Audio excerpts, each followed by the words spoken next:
A 23-month-old girl and a 7-year-old boy tragically drowned in WA over the festive season, which once again raises the issue of how quickly and easily it is for a child to drown, even in your own home.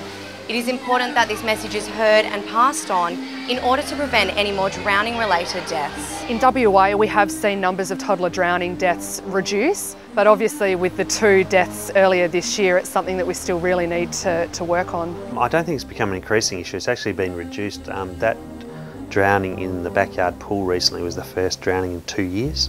A lot of drownings do happen in the backyard where a young child falls into the backyard pool.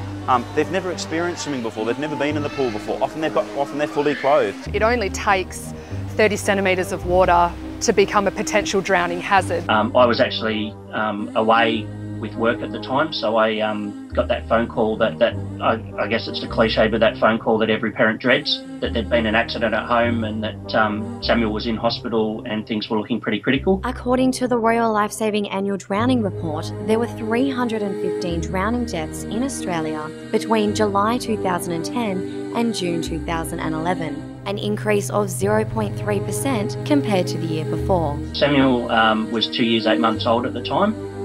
Really lovely, cuddly, happy boy, bouncing around the place. It was certainly a joy to have around. He was playing in the backyard with his older sister, who was 5 at the time, in the area fenced off away from the pool. For some reason, Samuel has wanted to get into the pool area. He's actually shaken a panel of the pool fence and it has come out of its brackets, which has given him access to the pool.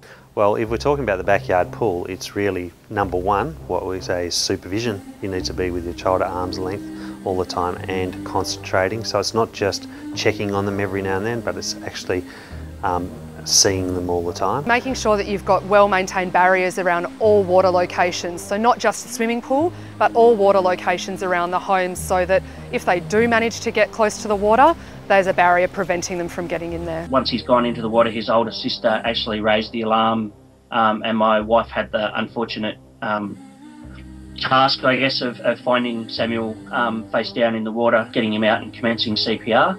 As a consequence, Samuel had 9 days in intensive care, with 4 of those on life support, and then an initial 4 months in hospital with intensive rehab, etc. And sort of a bit over 5.5 years down the track, he's subsequently had 50 odd hospitalisations, 10 major surgeries, and we've simply lost count of the number of visits that we've had to hospital for associated treatments and therapies. We look around the home and not just think of the swimming pool as the most at-risk location, but to think of other areas like the bathtub, ponds, dog bowls. Anywhere that there's water can potentially be a hazard. You can't start too early. From 6 months of age, we really recommend that you spend time in the pool. Get your babies in the water, get them to love the water, to appreciate the water, not be scared of the water, not fear the water, but respect the water. The sooner you can get air into the lungs, the better the chances are of survival for that person. Obviously the skill of the ambulance officers and the emergency department staff contributed to that, but it was most definitely the CPR that meant that we actually have our son with us. CPR is one of those skills that does take maintenance, but once you've learnt it, you'll be surprised how easily it comes back to you if you're needing it. So after removing the patient from the initial danger of the pool and removing them and rescuing them to the side, we go through checking for response.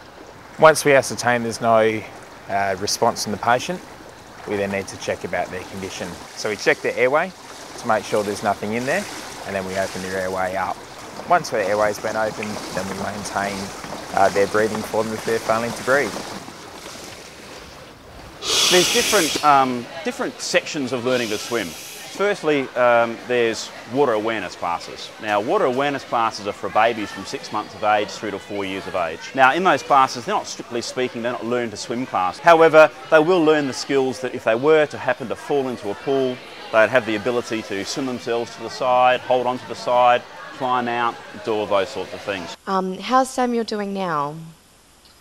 He's been stable for the last couple of months, which is really good. Unfortunately, he, as mentioned, he is quite severely disabled, and we do have a number of ongoing issues dealing with him. Yeah, he's managed to stay out of hospital the last couple of months, which is certainly a welcome change. But unfortunately, over time, he is deteriorating because of the consequences of the near drowning. Child drowning is a terrible tragedy that can most of the time be prevented. Please keep watch and teach your children to swim. I'm Sarah Miller reporting for Undercurrent.